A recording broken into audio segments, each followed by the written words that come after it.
Hayop ka talaga! May nalalaman ka pa dyan na walang ibang babae at hindi mo yung kayang gawin? Walang hiya ka talaga! Akala ko ba ako lang ang mahal mo? Kaya hindi mo ako mapakasalan dahil hindi ka patapos dyan sa pagiging binata mo! Pasalamat ka, nakaalis agad ang babae mo. Kung hindi, talagang makukulong ako dahil mapapatay ko lang siya. Hayop ka! Hayop ka! Ang baboy mo! Napakababoy mo! Han, ano ba? Ayan ka na naman eh. Hindi mo man lang hinihintay ang sasabihin ko. Wala nga akong babae. Hindi ko naman alam kung sino yung nandito kanina. Hindi ko nga yung kinausap. Wala akong iba, okay? Kung alam mo lang mahal na mahal kita. Kinukwento ko nga sa kanila yung sa pamilya natin eh. Kung alam mo lang kung gaano ako ka-proud sa'yo. Alam ko, ganyan ang iniisip mo kasi sa postpartum mo. Ganyan daw ang mga babae, nababaliw. Pero hindi naman totoo yung iniisip mo. Wala akong babae. Huwag kang magpapaniwala sa sinasabi nilang paninira tungkol sa akin. Hindi ako nababaliw! Huwag mo idahilan sa akin itong postpartum ko! May babae ka! Alam ko may babae ka! Malaman ko lang kung sino siya. Sinasabi ko sa'yo, ikaw mismo ang maglilibing sa bangkay ng babae na yon! Paano kung ang taong inaakala mong kakampi mo, siya rin pala ang isa sa nagtatago ng lihim sa'yo? Ganon ang naramdaman ni Sheng. Lalo pat ang kalaban niya ay ang kanya mismong bilas. Ano kaya ang kahahantungan ng dalawang tao na lulong na sa pagkakasala? May kapatawaran pa nga ba ang lahat? O hindi na rin nila magagawang makalaya sa ganti ng itim na kapangyarihan? Oh, basang-basa ka naman ng pawis mo. Naglakad lang ako. Grabe ang traffic. Sige na, mamaya ka na maligo, magpahinga ka na muna.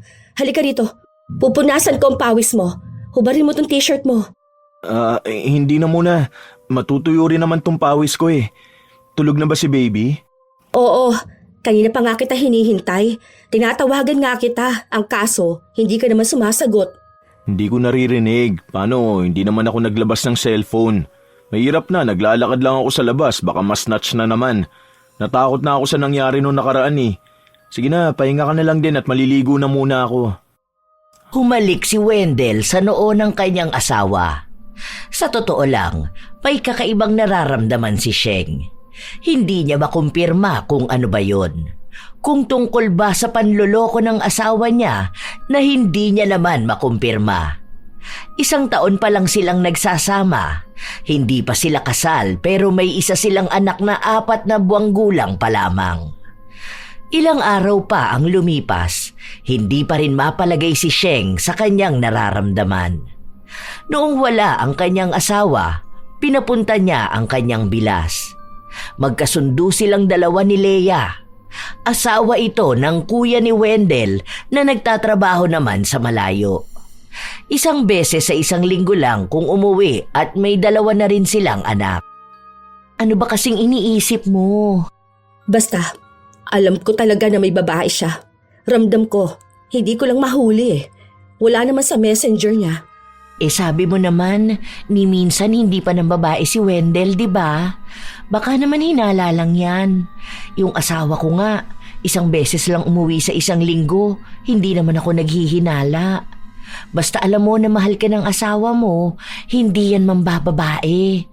Para san pa na araw-araw naman umuuwi tapos hindi naman ginagabi? Hindi ko makumpirme. Kinumpronta mo naman ba siya tungkol dyan? Sinabi mo na ba sa kanya yung nararamdaman mong ganyan? Hindi. Kasi tuwing umuuwi siya, pagod na siya sa trabaho. Tapos kapag naman titingin ako sa cellphone niya, ang nakikita ko lang puro pictures ni baby. Pero madalas talaga, lalo na kapag gabi umiiyak ako. Alam mo yung sobrang bigat ng dibdib ko, tapos siya tulog na tulog habang ako iyak naman ang iyak. Baka naman sa postpartum mo yan. Ganun ba yun? Kahit na ilang months na si baby? Oo naman. Hanggang 10 years nga raw yun eh. Sa postpartum mo lang yan, kaya akala mo may ibang babae ang asawa mo. Naramdaman mo rin ba itong ganito noon? Oo, mas malala pa dyan. Umiiyak ako kahit walang dahilan. Tapos minsan, nakatulala lang ako. Sa panganay ko talaga, kung alam mo lang, Minsan naaabutan ako ng asawa kong nakatulala sa sala. Akala ko nga noon nababaliw na ako. Parang ang daming tumatakbo sa utak ko. Parang ang nakakarinig din ako ng mga bulong noon. Kaya wala yan. Postpartum lang yung nararamdaman mo. Yung paghihinala mo na yan, gawa lang yan ng utak mo. Kasi ako, alam ko talaga na mahal ka ng asawa mo. Kaya wag mong paghihinalaan. Nadala si Sheng ng mga salita ng kanyang bilas. Bilang mas matanda si Leia, nakikita niya ito bilang kanyang ate.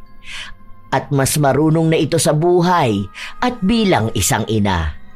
Wala kasing kapatid si Sheng, kaya masaya siya na makilala si Leia. Mabait ito sa pamilya nila. Maaasahan at dun din siya lumalapit kapag kailangan niya ng tulong. Malapit lang din kasi ang bahay nito, sa kabilang kanto lang. Isang gabi, habang nakahiga ang mag-asawa, sinubukan ni Sheng na lambingin si Wendell. Han, ang gwapo mo sa bago mong buhok. Ang bango mo. Han, matulog na tayo, ha? Aalis pa kayo bukas, di ba? Dadali mo sa center si baby. Ayaw mo ba? Saglit lang tayo. Pagod ako, Han. Pwede sa susunod na lang. Ano ba naman yan? Bakit ba kapag ako nag-aaya, lagi ka nalang pagod? Ayaw mo na ba sa akin, ha? Hindi mo na ba gusto ang katawan ko dahil lang sa nanganak na ako? Ano, mas masaya ka ba sa babae mo? Hindi sa ganun, Han. Pagod lang talaga ako eh. Saka hindi ba ang sabi, hindi pa dapat makipag-sex kapag ganyan na ilang months ka palang nanganganak? Inaalala ko lang naman ang kalagayan mo. Kahit naman gusto ko, syempre, isipin pa rin kita. Hindi sa ayaw ko, kundi dahil sa pinangangalagaan kita. Wala akong babae.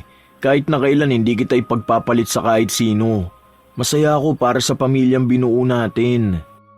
Nakonsensya si Sheng dahil mas pinangunahan siya ng kanyang galit. Nadala siya sa katwiran ng kanyang asawa.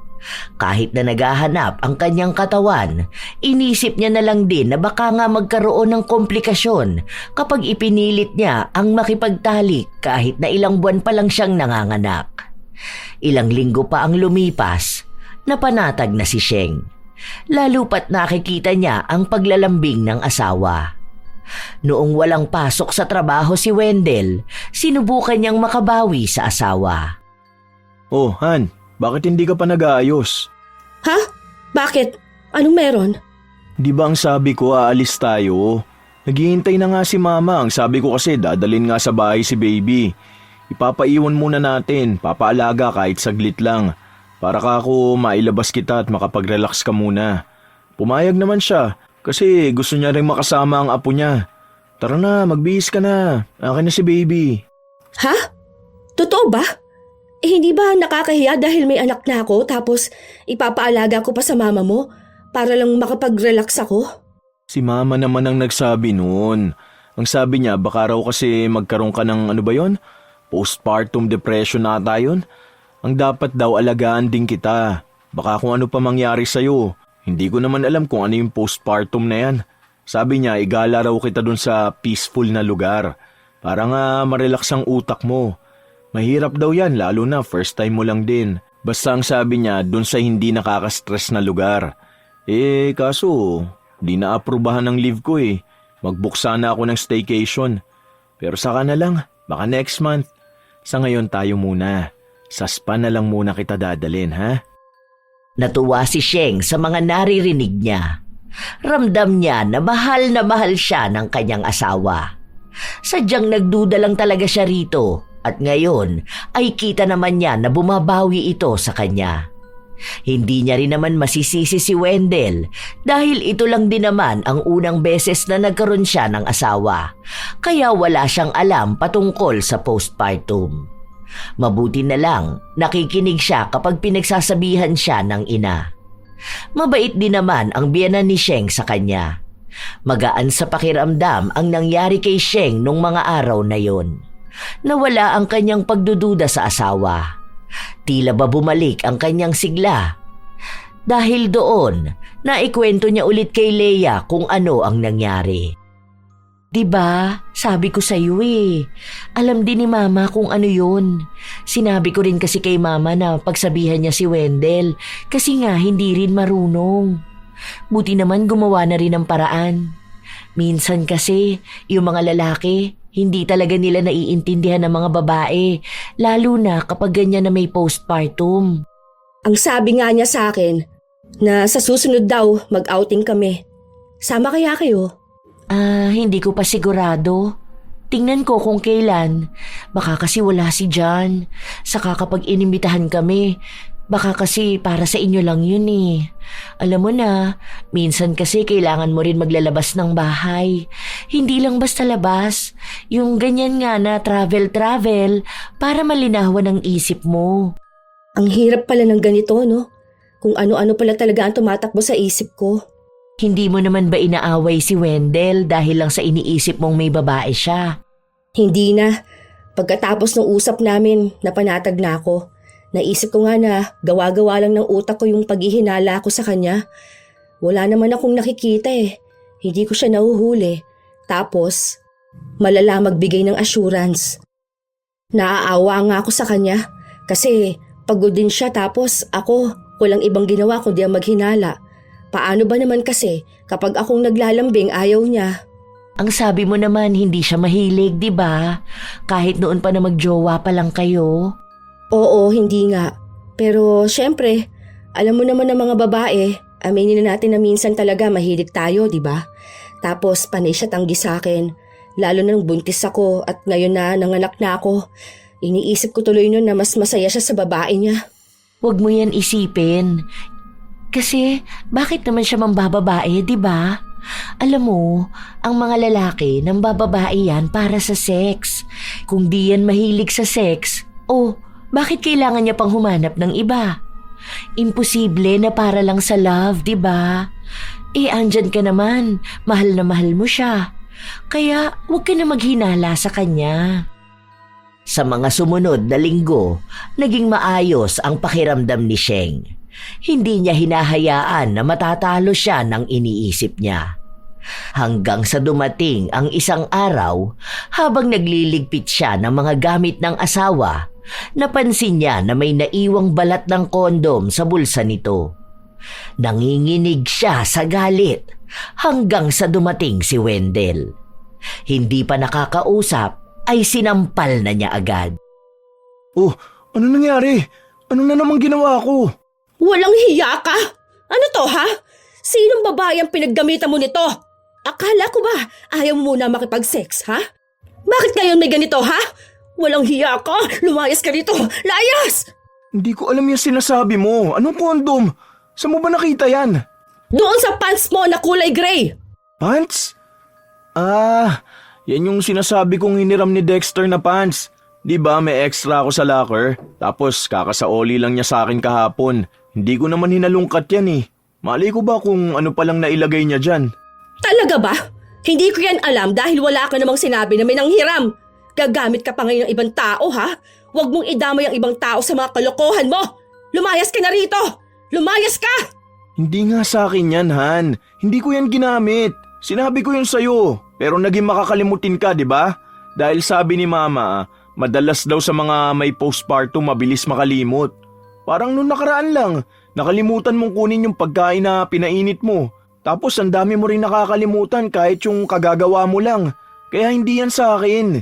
Hindi mo lang maalala na sinabi ko sa na hiniram yan ni Dexter. Teka, tatawagan ko siya para maniwala ka sa akin. Tinawagan nga ni Wendell ang katrabaho at inamin na sa kanya yon. Humingi ng tawad si Dexter dahil hindi niya nakitang naitabi niya yon sa suot niyang pantalon. Naging dahilan pa raw siya ng awayan ng mag-asawa. Doon lang kumalma si Sheng. Oh, di ba? Sabi ko sa'yo hindi yan sa akin. Pinangungunahan mo kasi kagad ng galit eh. Pasensya ka na. Hindi ko sinasadya. Nasampal pa kita. Paano? Nag-overthink ako. Hindi ko na alam kung anong gagawin ko eh. Nakakagalit naman talaga kasi na makakita ng balat ng kondom sa gamit mo. Tapos, hindi naman tayo nagsisex simula nung nabuntis ako. Baka mamaya, naghahanap ka na nun sa ibang babae. Hindi ko yun gagawin, ha? Mahal na mahal kita eh. Ngayon pa ba ako maglolo ko kung kailan may anak na tayong dalawa? Sorry talaga, Han. Oks lang, gets ko naman kung bakit ganyan. Pero huwag kang maghihinala sa akin ha. Kahit na kailan hindi kita lolokohin. Mas lalong nakonsensya si Sheng sa naging asta niya. Paanong hindi niya muna hinayaan ang asawa na magpaliwanag? Nanguna pa siyang manakit dito bago sabihin kung ano ba ang kanyang nakita.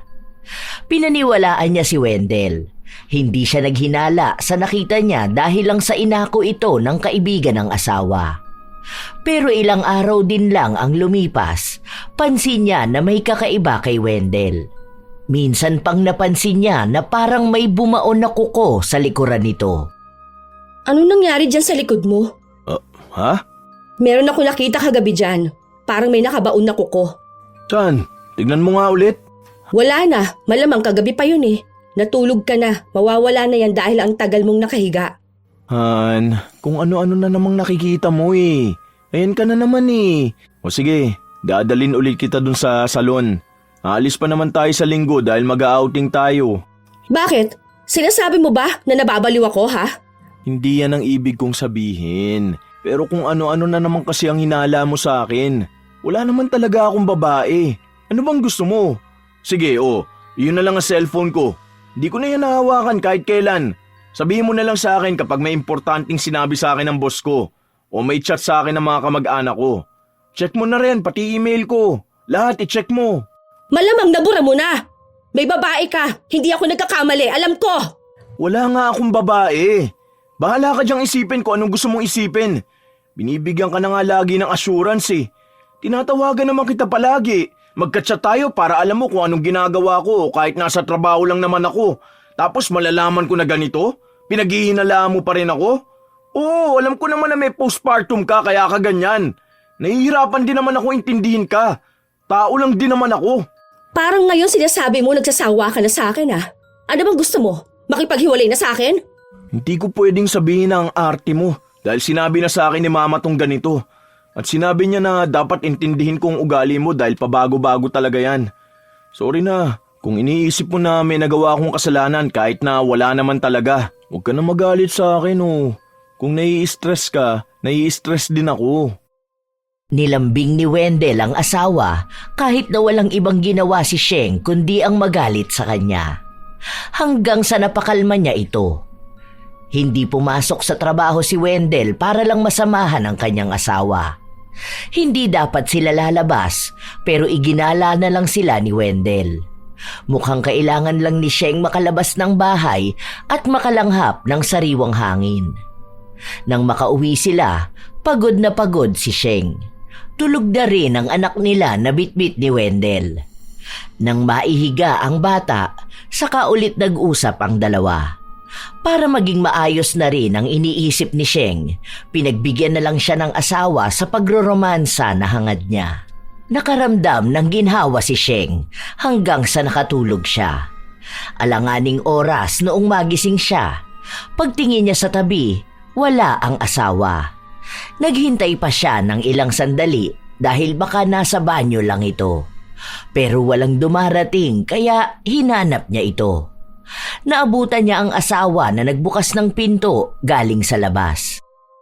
Saan ka galing? Bakit pawis na pawis ka? Parang hingal na hingal ka dyan ah. Hindi, nagising ako kasi may naririnig akong kumakalusko sa bubong. Akala ko pusa eh. Duda ako. Ayun, kita ko na may tao. Muntik na tayong pasukin na magnanakaw. Sinundan ko kaso hindi ko nahabol eh. Bakit gising ka pa? Bakit hindi mo ako ginising at sinabihan? Para saan pa? Alangan namang istorbohin ko ang tulog mo. Minsan ka na nga lang makatulog na maayos eh. Sakaya mo na, inayos ko naman na yung gate. Bukas ipapaalam ko na lang sa barangay. Sige na, tulog ka na. Maliligo lang ako ah. Ang lagkit ng katawan ko eh. Hindi kumbinsido si Sheng sa sinabi ng kanyang asawa. Pakiramdam niya ay may tinatago talaga ito. Hindi niya lang makumpirma. Hanggang sa hinayaan na lang muna niya dahil kung aawayin niya ang asawa ng walang basihan, baka kung ano na naman ang mangyari. Hanggang sa dumating ang araw na nagpunta na naman si Leia sa bahay nila dahil problemado na naman si Sheng sa bagay na hindi niya maintindihan. Kung ano-ano na naman ang iniisip mo. Hindi kasi, te. Feeling ko malapit ko na talaga siyang mahuli. Ramdam ko na yung babae niya, malapit lang dito sa atin. Ikaw ba? Wala ka bang nababalitaan na kabit ng asawa ko? Ako pa talagang tinanong mo. Sa palagay ko walang ibang ginawa ang asawa mo kundi ang magtrabaho at intindihin ka. Huwag mo lang sobrahan ng kagaganyan mo. Bahala ka. Baka talagang matuluyan na magsawa sa'yo yung asawa mo. Ang hirap naman kasi talaga, te. Kaya bilib ako sa'yo eh. Isipin mo yon. Isang beses sa isang linggo lang kayo magkasama ni Kuya John. Tapos hindi mo siya inaaway. Hindi ko kailangang awayin. Para san pa? Kapag inaway ko siya may magbabago? Ilang araw na nga lang kami magkasama tapos puro away pa. Para nga sa pamilya yung araw na yun eh. Saka kung mambababae siya, bahala siya. Basta ako ang asawa niya. Ako ang inuuwian niya kapag may mga espesyal na araw. Nasa amin siya kapag birthday niya, kapag Pasko at bagong taon. Bahala na siya kung may iba siya. Masistress lang ako kung aawayin ko siya. Tapos, hindi naman din magbabago, di ba? Hindi ko kaya yun. Feeling ko mababaliw talaga ako. Huwag ka nang ganyan. Buti nga asawa mo ganyan sa'yo eh. Kung iba yan, baka talagang pagsabihan ka pa na ang arte-arte mo. Yung ibang asawa kaya walang pakialam. Kahit may postpartum ka niyan, babaliwalain ka nila. Hindi naniniwala sa ganon. Kaya wag mong awayin. Ikaw talaga magsisisi kapag yan nanahawa sa'yo. Baka sa kabibintang mo sa kanya, maghanap talaga yan ng ibang babae. Ewan ko na lang kung hindi ka magwala. Ang hirap talaga. Minsan kasi yung mga ginagawa niya, alam ko na may babae siya. Hanggat wala ka namang nakikita. Di ba nga, ang mga babae malalayan kapag naghinala? Hindi naman tayo maghihinala kung hindi naman totoo. Sure ka? Totoo ba yung hinala mo? Hindi naman, di ba? Alam mo, kesa kung ano-anong iniisip mo, ang gawin mo na lang, mag-impake ka na lang ng mga damit nyo. Kasi nga, ang ganda talaga dun sa lugar na pupuntahan nyo. Grabe, nakakainggit mag-staycation dun. Alam mo kung saan? Hindi niya pa kasi sinasabi sa akin kung saan eh.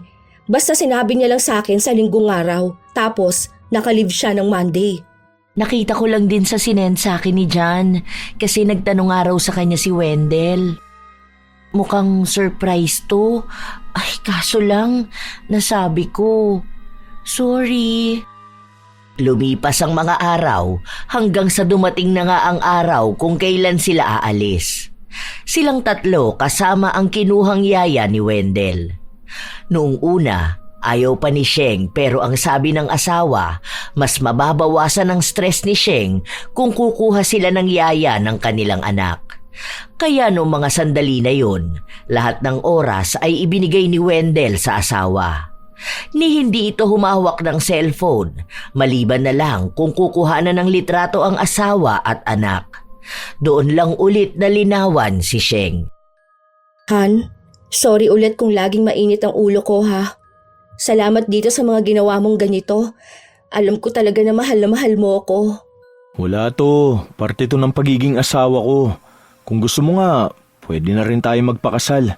Kaso ang sabi mo, kapag 1-year-old na si baby. Oo, saka na lang. Basta alam ko talaga ngayon na mahal mo ako. Sorry kung ang arte ko ha. Ilang beses kitang inaway at pinagdudahan kahit na hindi naman ako nakakakuha ng ebidensya. Okay lang, naiintindihan naman kita eh. Saka may outing nga kami sa company. Kaso baka hindi na ako sasama dun. Ha? Bakit naman? Ayaw ko kasi na mag-overthink ka eh. Baka hindi rin ako makapag-enjoy kasi iniisip ko na umiiyak ka na naman sa bahay. Alam mo naman ako, di ako mapalagay kapag ganun nang nangyayari sa'yo. Hindi na, sige na, sumama ka na dun. Kayo din lang naman na magkakatrabaho ang pupunta eh. Okay na yun sa akin. Alam ko naman na hindi ka man bababae doon. Hindi talaga.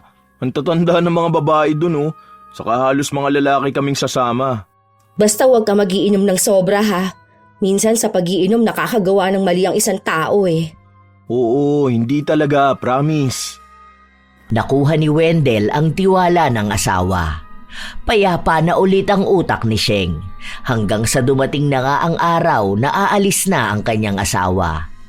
Ilang beses niya itong pinaalalahanan at ilang beses din naman sinabi sa kanya ng asawa na hindi nito sisirain ang tiwalang ibinigay sa kanya. Habang nagpapahinga si Sheng, nakita niya ang mensahe ng isang babae sa asawa niya. Pinagmumura nito si Wendell, kaya tinawagan ni Sheng ang babae. Doon niya nalaman na asawa ito ng katrabaho ni Wendell. Sinabi ng babae na kasabwat si Wendell sa pambababae ng asawa niya. Pinagtatakpan daw at talagang sinama pa nila sa gala nila at ginamit ang kumpanya. Ang ibig sabihin, yung pinuntahan nila, hindi yung company outing? Sinabi ng babae na hindi. Silang mga konsentidor na mga magkakatrabaho lang ang pumunta ron, kasama ang mga kabit nila. Sinabi rin ng babae na kasama ni Wendell ang babae niya. Noong una, hindi pa naniniwala si Sheng dahil nagtitiwala siya sa asawa, pero nagpadala ang babae ng litrato kung saan pinakita na may nakakandong na babae kay Wendell. Nakayakap pa ito kaya hindi kita ang mukha. Galit na galit si Sheng, kaya nung gabi na yon, umalis siya.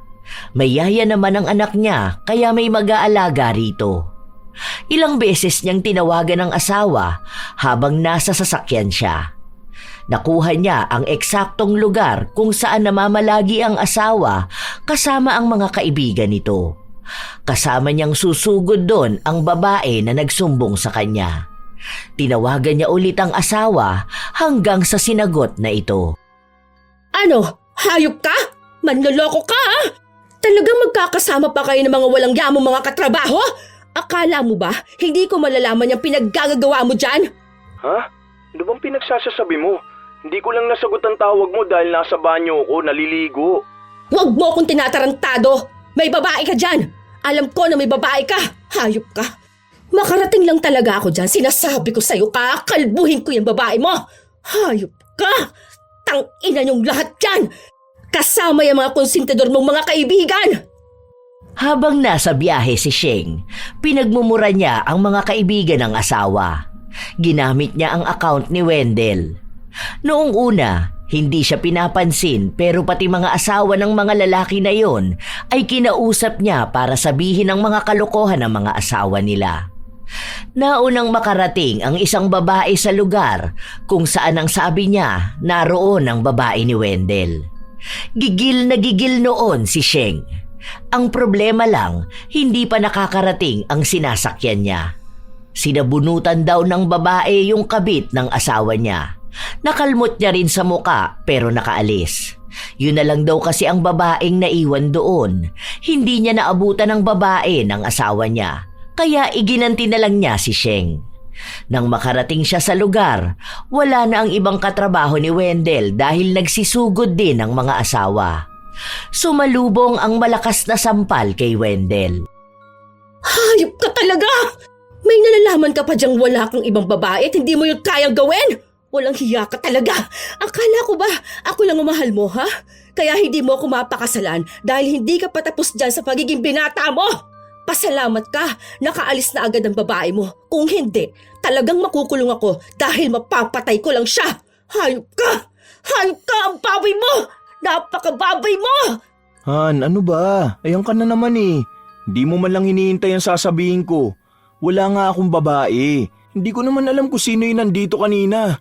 Hindi ko nga yung kinausap. Wala akong iba, okay? Kung alam mo lang mahal na mahal kita. Kinukwento ko nga sa kanila yung sa pamilya natin eh. Kung alam mo lang kung gaano ako ka-proud sa'yo. Alam ko, ganyan ang iniisip mo kasi sa postpartum mo. Ganyan daw ang mga babae, nababaliw. Pero hindi naman totoo yung iniisip mo. Wala akong babae. Huwag ka magpapaniwala sa sinasabi nilang paninira tungkol sa akin. Hindi ako nababaliw! Huwag mong idahilan sa akin itong postpartum ko! May babae ka, alam ko may babae ka! Malaman ko lang kung sino siya, sinasabi ko sa'yo. Ikaw mismo ang maglilimbing sa bangkay ng babae na yon! Han, kumalma ka muna. Wala akong babae, okay? Hindi kita niloloko. Hindi ako naniniwala sa'yo! Manloloko ka! Kahit nang makauwi na sila, galit na galit pa rin si Sheng. Kahit na anong away niya sa asawa, hindi ito gumaganti sa kanya. Tahimik lang ito, para bang pinaparamdam sa kanya na wala siyang pakialam sa mga kasinungalingang pinagsasasabi ng ibang tao. Pilit niyang pinaninindigan na wala siyang iba. Dahil doon, iyak ng iyak si Sheng. Gabi-gabi yun, kahit pasuyuin siya ng asawa. Pakiramdam niya, sobrang bigat ng kanyang dibdib at hindi yun nawawala. Kahit na magsisigaw siya o magwala, hindi maalis sa utak niya ang nalaman niya. Hindi pa rin kasi inaamin ni Wendell kung ano ang ginawa niya. Kahit na may ebidensya na siyang pinakita, pilit na sinasabi ng asawa na hindi yun totoo. Isang araw, mag-isa lang sa kwarto si Sheng. Iyak siya ng iyak, hanggang sa tumayo siya para tignan ang sarili sa salamin. Ang pangit ko na ba? Ang pangit na ba ng katawan ko dahil lang sa nanganak ako? Itong buhok ko, hindi na ba maganda? Sobrang taba ko na ba? Bakit nang bababae ang asawa ko? Marami na bang kulang sa akin dahil lang sa naging nanay na ako? Hindi na ako attractive sa paningin niya. Kulang na ako. Ang pangit-pangit ko na. Hindi na matingnan ni Sheng ang sarili sa salamin. Hindi lang pisikal na anyo ang iniisip niyang nagbago sa kanya. Nawala na rin ang kanyang mga pangarap. Simula kasi noong nagbuntis siya, tumigil na siyang abutin ang pansarili niyang pangarap. Ang pinagtuunan niya ng pansin ay ang para sa pamilya nila. Hanggang sa hindi na niya kinaya, sinubukan niyang puntahan ang kanyang bilas. Panay kasi ang dahilan nito para hindi magpunta sa bahay nila, kaya siya na lang ang dumayo. Ano yung nangyari sa'yo? Okay ka lang ba? Ano yung sugat sa pisngi mo? Ano kasi to eh. Nagluluto ako nung nakaraan tapos natalsikan ng mantika. Ang sakit nga eh, kaya tinakpan ko muna. Nasaan ang mga bata? Andun kina mama. Sinundo rito kanina. Sensya ka na hindi ako makapunta sa inyo ha. Kasi bahala ko maglinis ng bahay. Ano bang sadya mo? Wala naman. Kwentuhan lang sana pero mukhang may ginagawa ka. Sige, magpagaling ka ha. Hindi na nagtagal si Sheng sa bahay ng bilas. Hindi niya maintindihan kung ano ang hinala na biglang pumasok sa kanyang isip. Ang naalala niya, kinuwento ng babae na sumugod sa kabit ni Wendell na sugatan niya ito sa mukha. May kalmot daw sa pisngi kaya nagdugo yun. Habang nakatalikod si Leia, pinagmasdan siya ni Sheng. Kinuhanan niya rin ang litrato para tignan kung ang kabit ba ng asawa ay ang kanyang bilas. Alam niyang kalokohan yon pero lahat ng babae sa paligid niya pinagdududahan na niya. Kinumpirma niya. Kitang-kita na may pagkakatulad sa likod ni Leia ang likod ng kabit ng asawa niya. Naglakas ng loob si Sheng na tawagan ulit ang babae. Tinanong niya kung kilala ba ng asawa niya ang kabit ni Wendell. Nagulat siya nung banggitin ang buong pangalan ni Leia. Sigurado ka bang Leia Miranayon ang pangalan ng kabit ng asawa ko? Yun daw ang sinabi ng asawa niya at pilit na sinasabi na wala siyang kabit at si Wendell lang daw ang meron. Nilaglag niya si Wendell para lang mapanatag ang asawa. Doon na nanginig ang buong katawan ni Sheng. Alam niyang hindi pwedeng magkamali ang binanggit na pangalan ng babae dahil hindi naman nun kilala si Leia. Imposible naman na sinisiraan niya lang si Leia dahil hindi naman sila magkakilala. Ilang araw na nakatulala lang si Sheng. Hindi na siya umiiyak dahil mas nangingibabaw na sa kanya ang galit. Hindi niya rin kinompronta ang asawa at ang bilas dahil alam niyang itatanggi lang nila ang alam niya. Inayos ni Sheng ang kanyang sarili. Hindi para sa asawa, kundi para sa kanya at para mismo sa anak. Napapansin ng asawa niya ang pagbabago sa kanya. Ang ganda mo ngayon, Han. Bagong reband ka. Bakit pala nagpagupit ka ng buhok? Pero bagay rin naman sa'yo eh. Ang sexy mo ngayon ah. Dry na kasi yung dulo ng buhok ko. Saka nagpapapayat ako ngayon para pwede na ulit ako makapagsuot ng mga dati kong damit. Sayang naman eh. Kasi andyan lang sa taguan. Baka masira yung mga yon. Bakit? Babalik ka ba sa modeling? Pwede pa ba yon? Akala ko bawal na maging model kapag may anak na, di ba? Sabi ng dati kong manager, pwede pa naman daw. May weight requirements kasi eh. Wala naman yung problema kung may anak na ako. Hindi naman halata. Saka sayang din, malaki yung kikitain ko. Alam mo naman na kung hindi lang ako nabuntis nun, kasama ako sa event na ginanap sa ibang bansa. Saka may mga kilala naman akong mamis na nagmo-model pa rin eh. Saka bata pa naman din ako. Halika nga, Han. Ang ganda-ganda mo talaga. Grabe ang bango mo ah. Bagong ligo ka ba? Ano ba? Wala ako sa mood. Ayoko. Hindi pwede dahil baka mabuntis na naman ako. Saka ayoko nga. Mamaya mahawaan pa ako ng sakit eh. Baka sa landi ng kabit mo. Kung kani-kanino lang din nagpapakangkang yun. Mga babaeng ganun pa naman, sagad ang kalandian. Kung sino na lang makitang lalaki, bubuka ka na lang. Wala naman talaga akong ibang babae. Huwag ka magpapaniwala sa mga paninira nila. Bakit pa ako hahanap ng iba? Kung ganito naman kaganda ang asawa ko. At sexy pa. Ay, tigilan mo ako. Huwag mo akong daanin sa ganyan mo. Matulog ka na dyan. Hindi hinihiwalayan ni Sheng ang asawa dahil sa ngayon ay kailangan niya pa rin ng suporta nito. Hanggat hindi pa siya nakakakuha ng maayos na trabaho na alam niyang kayang sustentuhan ang kanyang anak kahit na malayo na sila kay Wendell. Hindi niya pinapaalam sa asawa ang mga hakbang na ginagawa niya para makipaghiwalay rito. Ilang araw pa ang lumipas, sumapit ang kaarawan ng ina ni na Wendell, kaya nagpunta sila sa bahay nito. Naabutan nila si Leia na tumutulong sa pagluluto. Napatingin ito kay Wendell at ganon din si Wendell. Sa mga tingin pa lang nila, mahahalata na ang kakaiba nilang relasyon. Pero binaliwala yun ni Sheng, kahit na sa kalooban niya ay galit siya.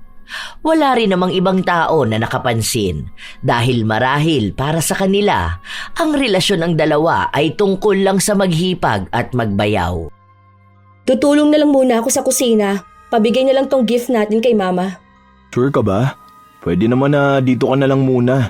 Ako na lang ang tutulong sa kusina. Hindi na, ako na. Nakakahiya naman eh kung ikaw pang tutulong. Tsaka si Ate Leia lang naman ang nasa kusina ngayon. Pwede naman niya akong turuan kung ano yung kailangang ayusin. Sabi naman nila, luto na rin yung mga pagkain.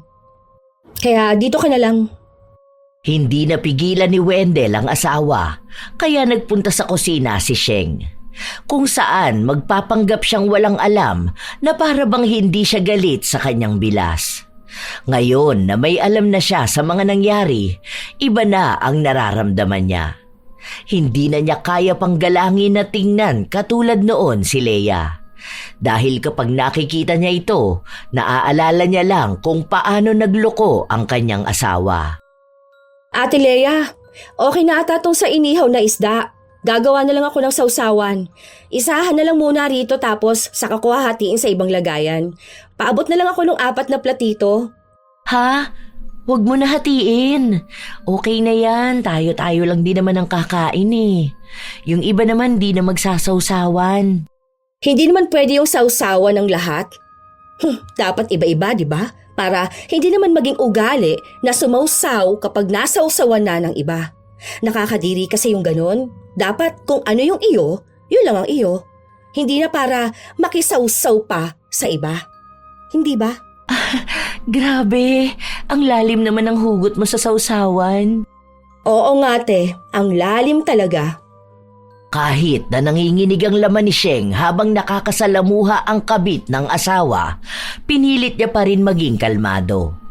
Hindi siya gagawa ng bagay na makakasira sa mga plano niya, kahit na gustong-gusto na niyang saktan ang bilas. Naroon din kasi ang asawa ni Leia na mukhang wala ring alam sa kalandian ng asawa. Mabait naman si Jan, sadyang napunta lang sa babaeng mahilig mang-agaw ng iba. Matagal na rin namang naririnig ni Sheng na may gusto si Leia kay Wendell. Hindi pa nagiging sila noon, narinig niya sa pinsan ni na Wendell, pero hindi niya pinakinggan dahil maayos naman na nanliligaw sa kanya noon ang asawa. At nung mga panahon na yon, may anak naman na sina Leia at Jan. Maayos din ang samahan nilang dalawa. Hindi niya lang akalain na ang taong tinuturing niyang kapatid at kakampi, siya palang tunay na umaahas sa asawa. Habang kumakain silang pamilya, may tawanan at kaunting usapan. Oh, Sheng, bakit hindi ka kumain? Ang sasarap ng pagkain, oh. Parang bilang na bilang naman yung butil ng kanin na kinakain mo. Oo nga Han, kumain ka na dyan. Ito, dagdag mo dyan. Huwag ka na muna mag-diet. Ang sexy mo na kaya. Kumain ka pa dyan. Mito, dagdag mo dyan. Huwag ka na muna mag-diet. Ang sexy mo na kaya. Kumain ka pa dyan ha. Baka mamaya maubusan ka ng pagkain. O ito, di ba paborito mo to? Oh, sa'yo na lang din tun sa akin. Naaalala ko tuloy ng birthday ni Junior. Tawang-tawa naman ako nung hindi ko alam na iyo pala yung pagkain na yon tapos nakain ko. Hindi pa kayo mag-asawa nun eh. Bago pa lang ata kayo. Tapos nagtalo kayong dalawa kasi yun na lang pala yung last na ulam. Tapos sakto na paborito mo pa yun. Buti na lang hindi ako ang inaway mo nun. Oo, hanggang ngayon naman eh. Galit pa rin ako sa mga taong mga agaw ng ulam. Hayaan mo, marami naman dito eh. Oo nga pala, ang lapit na mag-1 taon ng anak nyo ah. Ano bang plano? May party ba? Ganon? Ganito lang din, yung tayo-tayo lang. Magpapareserve lang kami para sa family and friends. Hindi rin naman kasi sanay si Sheng na maghanda tapos ang daming bisita na hindi namin kilala. Ayoko rin kasi yung nagpupunta kahit hindi invited. Lalo na ngayon, uso ang mga makakapal ang muka. Parang kanina ka pa wala sa mood. Ano, may pinag-awayan na naman ba kayo ng asawa mo? Nagkakaganyan ka lang naman kapag iniinis ka nitong si Wendell. Ikaw ano na naman ba yung kalokohan na ginawa mo? Ha? Huy, wala ah. Alam niyo namang lahat na good boy ako, di ba? Di kaya ako gumagawa na ikagagalit ng asawa ko. Naku, matagal na kaming hindi nag-aaway. Wala naman na dapat pag-awayan. Buti naman. Okay yan para hindi ka na-stressed. Ang ganda mo na nga ulit ngayon eh. Parang dalaga ka na. Parang walang lumabas na bata dyan sa'yo. Kung hindi mo sasabihin, hindi pa malalaman na may anak ka na. Yun na nga ang sinasabi ko sa kanya. Paseksi ng paseksi. Mas lalo lang siyang naging maganda ngayon. Baka naman masundan agad ha. Ayoko na muna magkaroon ng kasunod si baby. Gusto ko na isa lang ang anak. Depende na lang kung magkaroon ng anak sa iba si Wendell. Ano kaya mangyayari kapag ganun ano? Oh, bakit naman kayo tumahimik? Nagbibiruan lang naman tayo rito ah. Walang kumibo sa kanila. Kaya iniba na lang ng ina ni Wendell ang usapan. Naging malamig ang sandali, lalo pat sa tuwing may sinasabi si Sheng na tatamaan ang dalawang manloloko. Hindi niya direktang tinutukoy pero mukhang ramdam ng dalawa na para yon sa kanila. Kaya nang makakuha ng pagkakataon si Leia, kinausap niya si Sheng. Inabangan niya talaga na silang dalawa lang ang nasa kusina dahil hindi rin mapapalagay ang kanyang utak kung hindi niya kukumpirmahin ang naging pag-uugali ng bilas. May problema ka ba? Ako? Bakit naman ako magkakaroon ng problema? Baka ikaw ang may problema. Kung may gusto kang sabihin, direktahin mo. Kanina ko pa napapansin na may mga pasaring ka sa akin. Ayoko ng parinigan. Hindi tayo mga bata, kaya kung may gusto kang sabihin, sige, sabihin mo na ngayon. Huwag ka maglaro dyan. Sure ka ba na sa'yo ang mga pasaring ko? Baka naman inaangkin mo na iyo. Palibasa kasi mahilig kang umangkin ng hindi iyo, di ba? Kita mo na? Ano yan? Ano yung inaasta mong yan? Bahala kang isipin kung ano ito. Dahil hindi na tayo dapat nagpapanggap dito. Sa bagay, talent mo yun eh. Magaling ka nga pala sa paglalaro ng linis-linisan. Galing mo nga eh. Hindi ko na tuloy alam kung mangmang ka ba o sadyang kinalimutan mo kung ano bang kasalanan mo. Hindi na pala tayo dapat nagpapanggap. Kung may problema ka sa akin na hindi ko alam kung ano, sabihin mo na. Kung gusto mo, sa harapan pa nilang lahat. Gusto mo bang sabihin ko sa kanila na may announcement ka? Para matigil ka na dyan sa problema mo. Nadadamay pa ako. Sure ka? Paano natin sasabihin ngayon tong alam ko? Wait, paano ko sasabihin sa asawa mo na yung susunod niyong anak, pamangkin niya? Kasi anak ng kapatid niya di ba? Ang gulo, no? Ang landi mo kasi Anong pinagsasasabi mo dyan? Leia. Oo, Leia lang ha. Kasi bastusan na tayo rito Alam ko, ang katarantaduhan ninyo ng asawa ko. Nakita ko yung PT na nasa bag niya Ano yon? Monthsary gift mo sa kanya na sa wakas, tatay na siya? O ano yung anak mo? Pinsan at half-sibling ng anak ko? Tapos kapatid yan ng anak mo na pinsan din nila? Bale, hindi ko yan kaano-ano kasi hindi naman kami kasal ni Wendell Kaya hindi ko yan pamangkin. Hindi ko rin naman yan tatanggapin na anak. Si Kuya Jan na lang palang walang alam Ano kaya tatawag niya dyan? Pamangkin o anak? Huwag mo ko sinusubukan, Sheng. Huwag mo sirain ang pamilya ko. Ayun, hindi niya itinanggi. Ibig sabihin talagang totoo. Huwag mo akong pinagbabantaan dahil hindi ako natatakot sa'yo. Tandaan mo, ikaw ang sumira sa pamilya na to, hindi ako. Maghintay ka lang, malapit ka na ring mabaliw. Hindi dahil sa postpartum, kundi dahil sa kalandian mo. Hindi ko kasalanan na nahumaling sa akin ang asawa mo. Baka kasi mas magaling ako. Mas ramdam niya sa akin ang pagiging lalaki niya. Hindi ko siya asawa. Kinakasama ko lang siya. Isa pa, ganun lang din naman talaga mga kabet, di ba? Para usan lang. Nung hindi mailabas sa akin, humanap ng iba. Mas okay pa nga sana kung sa pokpok at least yon, bayaran. Trabaho ang magpakangkang. Hindi katulad mo, libre, pamigay.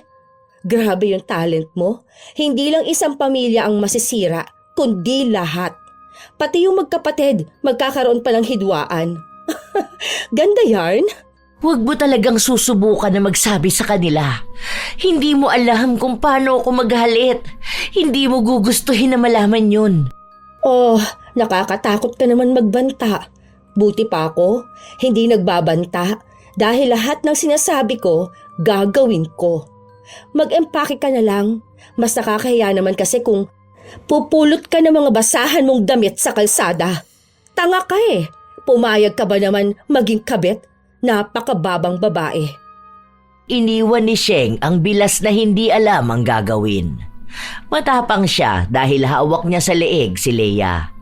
Nang makauwi sila ng bahay, kinausap ni Wendell ang asawa.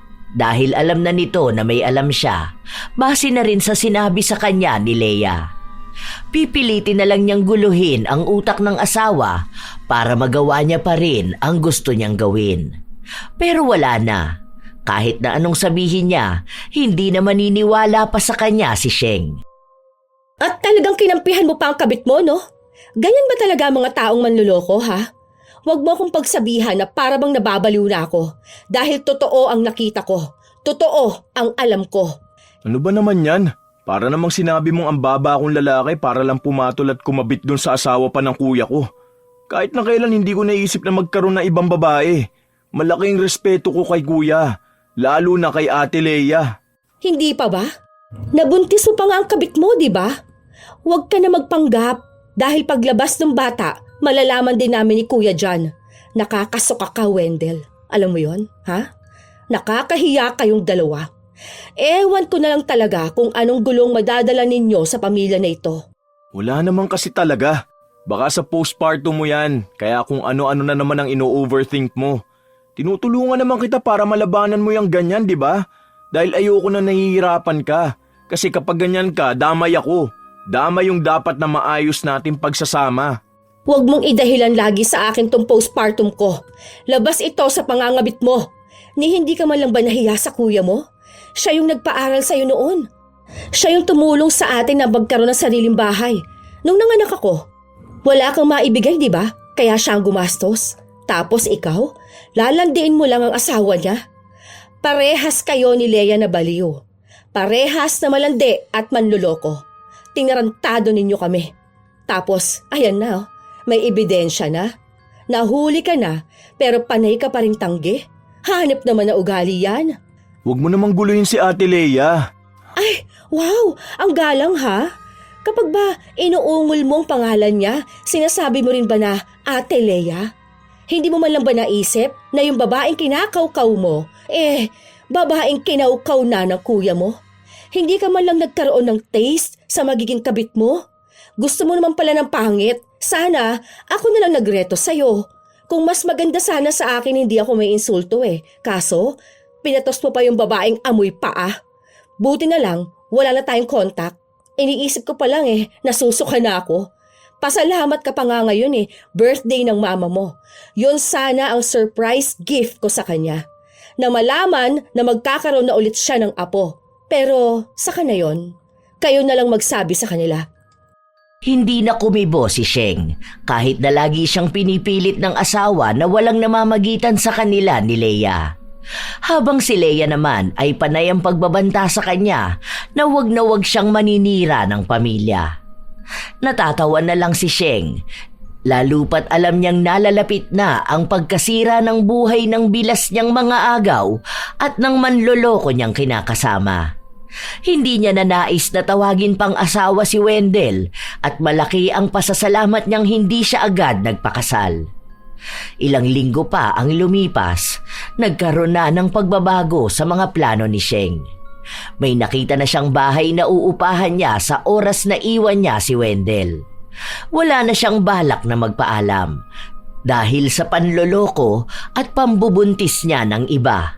Doon na mismo ang hangganan ng kanyang pagtitiis. Hindi uso sa kanya ang pagpapatawad dahil alam niya sa sarili niyang kaya niyang buhayin ang anak, pero hindi siya aalis nang hindi man lang nakakaganti. Isang araw, nakatanggap siya ng mensahe mula sa babaeng pinanggalingan ng impormasyon niya sa kabit ng asawa. Nakipaghiwalay na raw ito sa asawa niya at ang ginawa niya, pinakulam niya ang kabit ng asawa at idinamay na rin niya si Leia. Naalala niya kasi na itinabi niya ang buhok ni Leia nung sinabunutan niya ito. Hindi man sinabi ni Sheng, ang babae na lang na yon ang gumanti para sa kanya.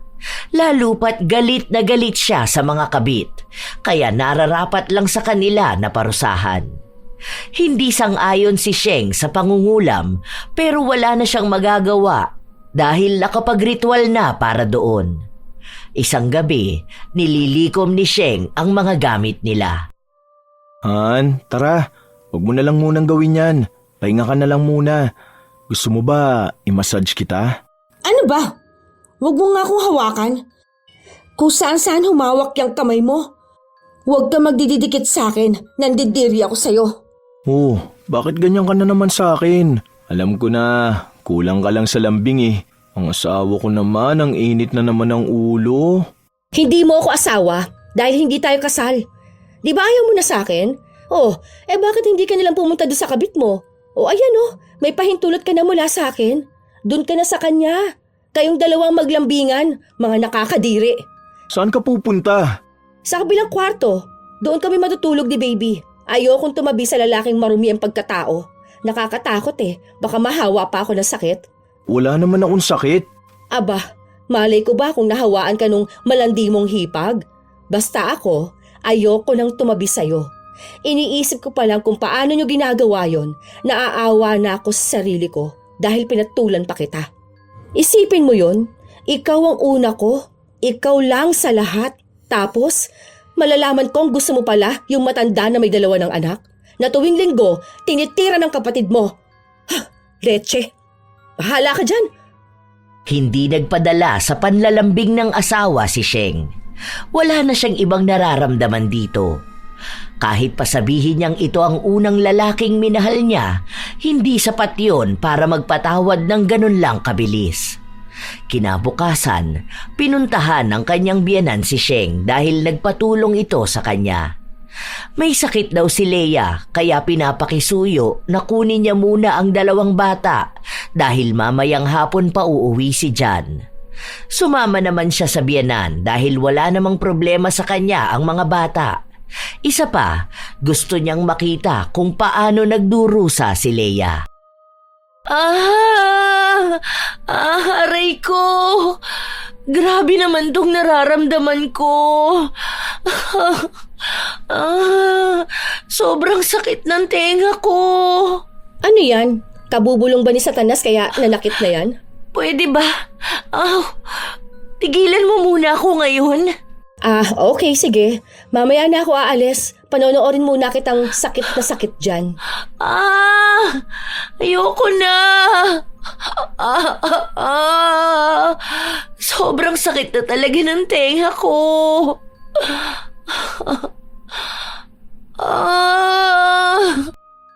Walang ibang ginawa si Leia kundi ang umiyak sa sakit. Hindi niya maipaliwanag kung anong klaseng sakit yun.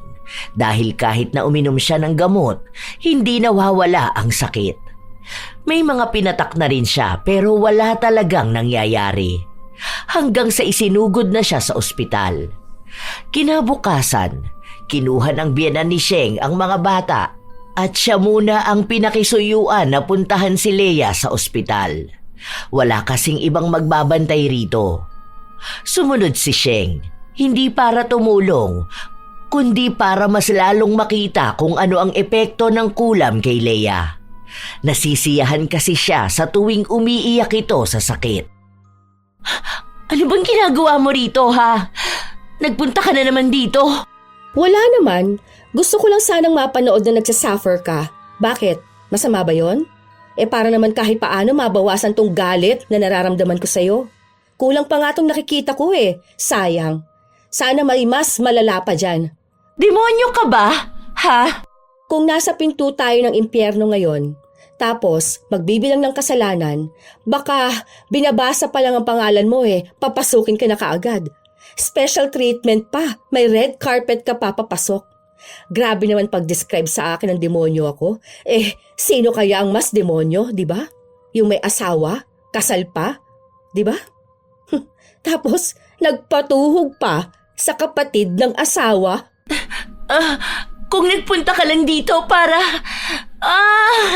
ang sakit ng tenga ko. Hinampas ni Leia ang likuran ng tenga niya dahil nananakit daw ito ng sobra. Ang hinala pa nga nila, baka nasundot niya ito. Matagal siyang nanatili sa ospital dahil umaasa na gagaling siya. Nagpa-opera din siya dahil ang akala nila ay may bukol siya, kahit na sinabi naman na ng doktor na wala silang ibang makita. Hanggang sa ilang linggo pa ang lumipas, palala ng palala ang nangyayari kay Leia.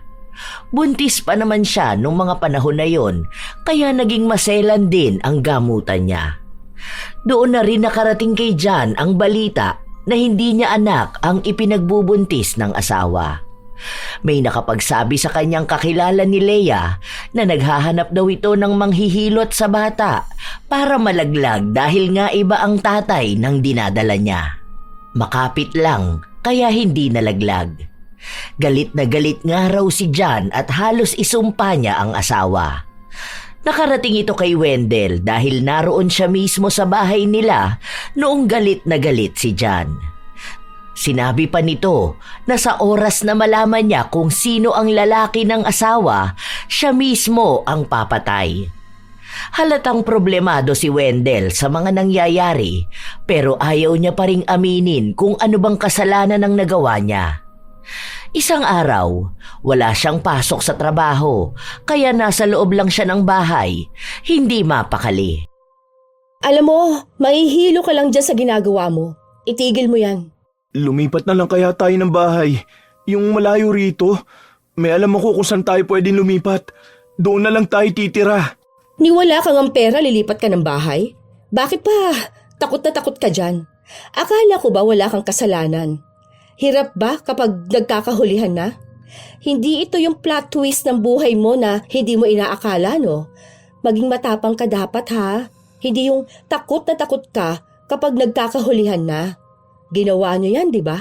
Panindigan nyo dapat. Ano bang sinasabi mo? Gusto ko lang na malayo. Tsaka mas masaya ata kapag ganun eh. Parang sa probinsya tayo titira tapos magtatanim tayo dun. Simpleng pamumuhay lang na magkakasama tayong pamilya. Doon titira at lalaki ang mga anak natin para maging simple lang din sila. Kontento sa buhay. Bakit? Gusto mo bang malayo sa anak nyo ng kabit mo? Huwag ka na umalis dito. Kasi kahit saan ka naman magtago, makakarating pa rin kay Kuya John kung nasaan ka. Ituturo talaga kita para mapanood kitang bugbugin ng kapatid mo. Yun pa naman ang gusto kong makita. Siguro, kapag malaman niya ang totoo, nako, sobrang galit na galit siguro yun, no? Hindi ko alam yung sinasabi mo. Gusto ko lang naman talaga ng simpleng buhay. Pwes ako ayokong tumira sa probinsya. Gusto ko rito. Dahil dito, mas maraming oportunidad na nakaabang sa akin. Kung gusto mo magtago ka na lang, ikaw lang naman ang may kasalanan, di ba? Bakit pati kami damay sa'yo? Dahil alam kong wala akong nagawang kasalanan. Wala akong ibang iniisip kundi para sa pamilya natin. Wala nang iba. Ay, bahala ka dyan sa buhay mo. Hindi na nag-aksaya pa ng oras si Sheng kay Wendell dahil malapit naman na niya itong iwan. Natutuwa pa siya sa mga nangyayari dahil bukod sa napaparusahan na si Leia, hindi na rin nila alam kung ano ang gagawin. Galit na rin si John at kilala nila ito kapag nagalit. Hindi siya titigil hanggat hindi niya nalalaman kung sino ang gagantihan. Isang araw, sinadya na naman ni Sheng na dalawin ang bilas. Hoy, ayos ang sexy mo. Sobrang payat mo naman. Ano bang diet mo? Stress ba? Ano? Masaya ba yung ganyan, te? Yung hindi ka makatulog sa dami mong problema? Ay, naririnig mo ba ako, ha? Baka naman bingi ka na niyan. Pwede bang tigilan mo na muna ako? Hindi ka ba naaawa sa akin? Ha? Hirap na nga ako sa buhay ko. Kung alam mo lang kung paano ako umiyak gabi-gabi dahil sa sakit na nararamdaman ko. Mabuti naman, gano'n na nangyayari sa'yo. Masaya akong malaman yon. Para naman danas mo rin kung gaano kasakit sa ulo umiyak gabi-gabi. Grabe ka. Hindi ka nga talaga naaawa sa akin. Malamang hindi. Bakit naman ako maawa sa'yo? Sino ka ba? Na hindi nga kita kamag-anak, no? Siguro, ikaw ang may kagagawa nito sa akin. Sa sobrang kademonyohan mo, gusto mong makitang nahihirapan ako. Ako na naman? Ikaw na nga tong malaki ang kasalanan na gawa, isisisi mo na naman sa ibang tao. Wala akong ibang ginawa sa'yo. Kung ano man yung pinagdaraanan mo, paniningil na yan ang kasalanan mo. Maging mga agaw ka ba naman? Wala akong inaagaw sa'yo. Di hamak naman na mas nauna kong nakilala si Wendell kesa sa'yo. Kung hindi lang ako nagpakasal, dapat kaming dalawa. Kung hindi ka lang sana dumating sa buhay niya. Ikaw naman talaga ang perwisyo.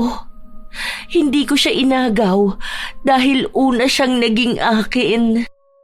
Ay, totoo ba? Pwede naman na sa'yo na lang din siya. Hindi ko na kasi siya kailangan ngayon eh. Ayoko na rin sa kanya. Nandidiri kasi ako kapag nakikita ko siya. Alam mo yun? Siguro naman, kapag iniwan ka na ni Kuya John, pwede na kayo magsama, di ba? May anak na kayo. Edi pwede na kayo maging happy family niyan. Para magbahala na talaga kayo. Tapos, aalagaan niyang baldado at walang kwentang babae. Wish ko na lang sana maging masaya kayong dalawa. Tutal, pinili niyo naman yan. Panindigan ninyo. Habang nag-uusap ang dalawa, hindi nila alam na naririnig pala ni John ang lahat. Kaya doon na niya nalaman ang buong katotohanan. Nakilala na niya kung sino ang kalaguyo ng asawa at kung sino ang nakabuntis dito. Galit na galit si John. Nakakatakot kung titingnan dahil maging si Sheng hindi na nakapagsalita pa. Huwag kang maniwala sa mga narinig mo. Hindi ko naging lalaki ang kapatid mo. Narinig na nga niyang sinabi mo, tapos gagawin mo pa ba siyang bingi gaya mo? Tama yun lahat, kuya. Kailan ko lang din yun nalaman eh. Sinugod ko yan sila pero hindi ko na siya naabutan. Pero alam ko na siya ang kabit ng asawa ko. Sinungaling yung asawa mo. Huwag ka dyan magpapaniwala.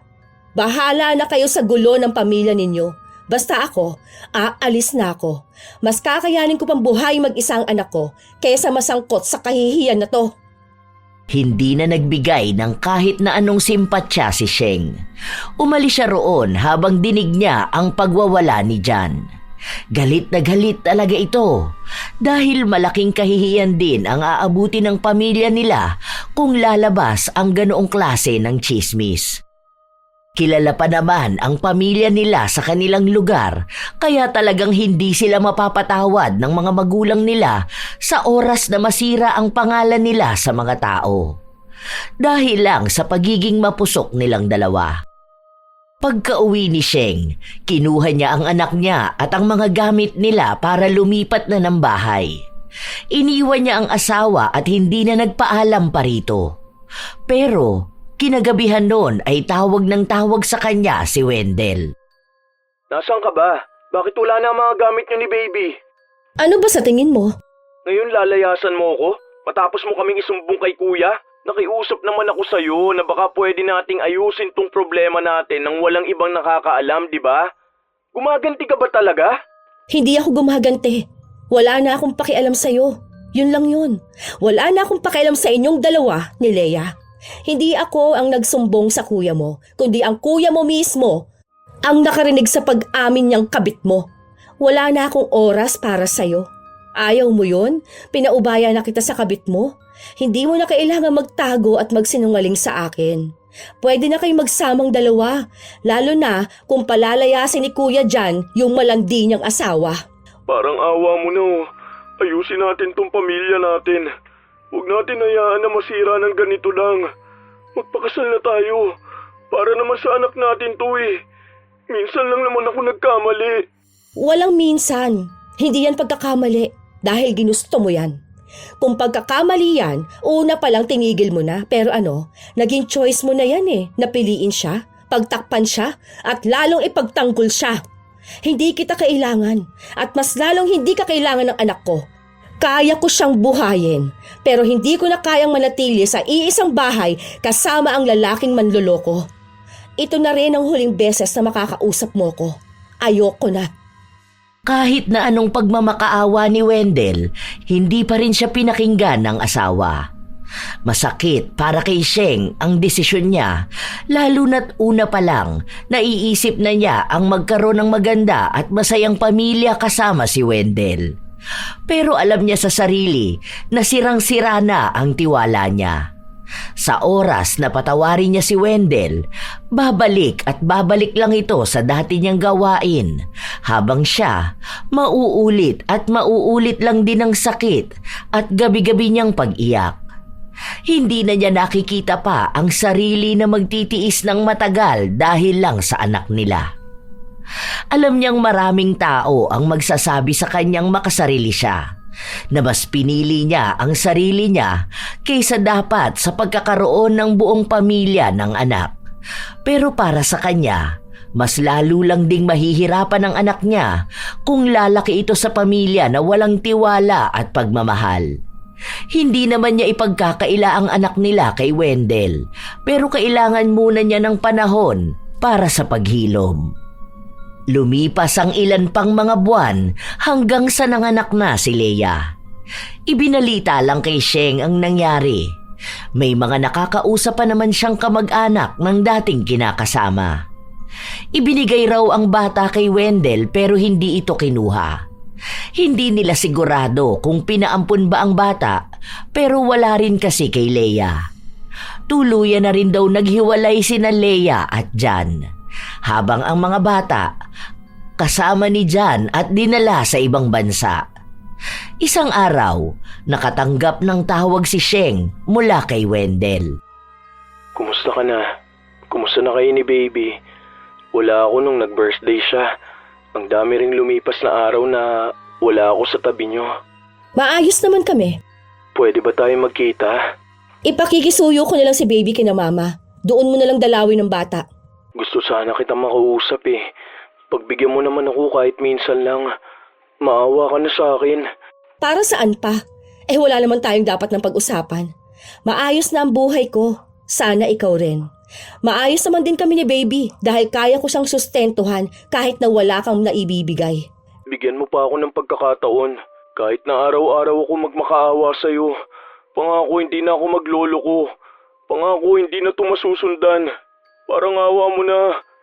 Tinakwil na ako ng pamilya ko eh. Wala na. Kahit yung mga magulang ko ayaw na akong kausapin. Parang awa mo na oh. Kayo na lang ni baby ang pamilya ko eh. Hindi mo na kami pamilya. May anak ka pero wala kang pamilya. Sana una pa lang no, alam mo na kung anong mangyayari sa'yo oras na mahuli ang kalokohan ninyo ng kabit mo. Pasensya ka na pero hindi na kita mahal. Tapos na ako. Kung mapapatawad man kita, para na lang yon sa ugnayan natin sa anak natin. Pero hindi na para bumuo pa ng pamilya. Hindi na para ayusin pang sa atin. Hiwalay naman na kayo sa mga asawa ninyo. Bakit hindi na lang ninyo ituloy kung anong meron kayo? Ha? Nung tayo pa, gusto mong makasama ang kabit mo. Ngayon na parehas na kayo malaya, hindi nyo na sulitin. Total may anak naman kayo. Pwede na kayong bumuo na sarili ninyong pamilya. Katulad ng pangarap nyo. Kasi ako, ayoko na. Kung ano man ang mamamagitan sa ating dalawa, tungkol na lang yon sa anak natin. Wala nang hihigit pa dun. Kahit na anong pagmamakaawa ni Wendell, hindi na nakipagbalikan pa si Sheng sa kanya. Ang balita na lang niya, nagkaroon ng problema sa pag-iisip si Leia.